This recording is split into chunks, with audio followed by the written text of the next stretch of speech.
Campbell. It's wonderful to have him here out of the finance combine at Penn State. And then it was V. Bodie up at Boston University just a few years ago.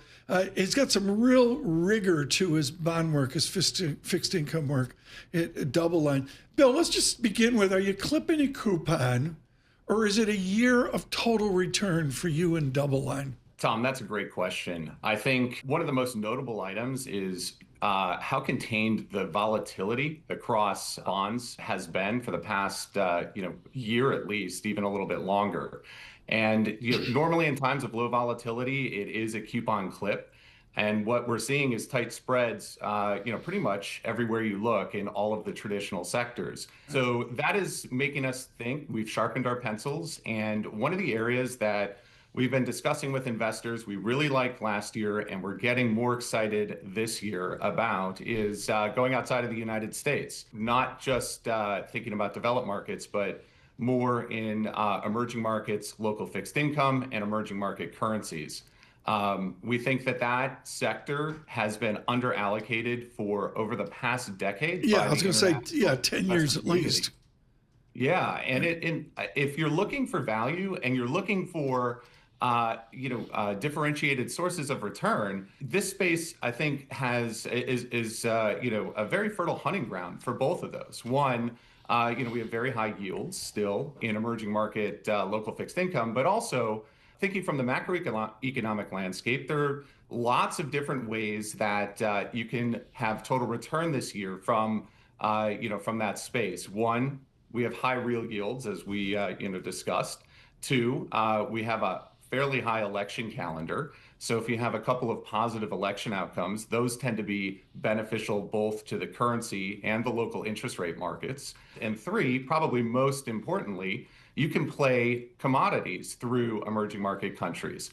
And not just gold and silver, but all the industrial commodities as well. So some of the countries that we're currently looking at and favoring are industrial metals exporters such as Chile and Peru. So in an environment with relatively low interest rate vol and tight credit spreads, we think that there is a lot of value outside of the U.S.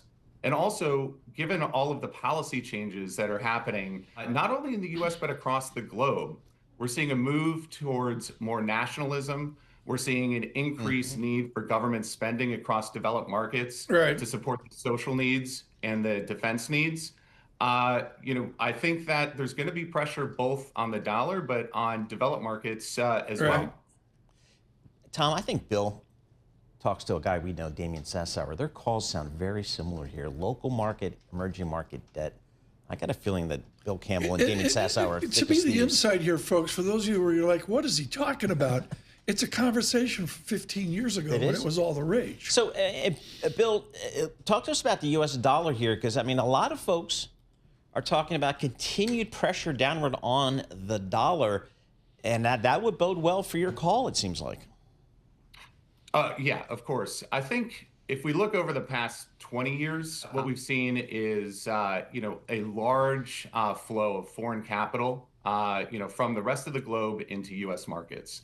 When we look at the BEA statistics, they show that over 60 trillion of foreign capital sits in the United States, and that's portfolio inflows, that's investment in real estate, that's capital expenditures by companies, and a lot of that capital is unhedged.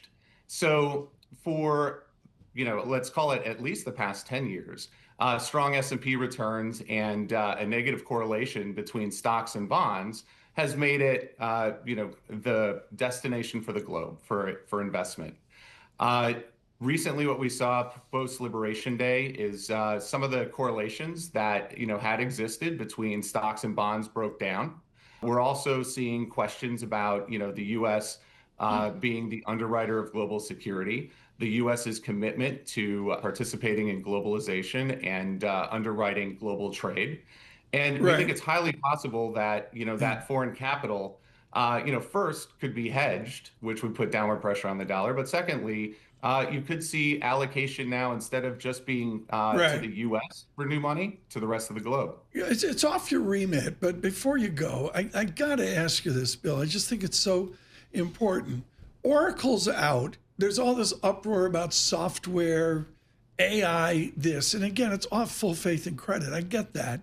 It was 5 times oversubscribed. DoubleLine as a third rail feeling of the market.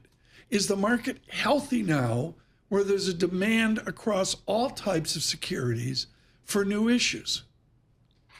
Well, I would say that, I think there are several things that are at play here. One, we talked about, the concerns on the rising fiscal side, right, increasing some concerns around how much government credit that you want to own. 2, I think when we look at the growth of private markets, we've seen a reduction, in the availability of higher quality credit in public markets, in the more liquid markets. I do think that, savings has, historically come to the United States to try to find a place to park their money.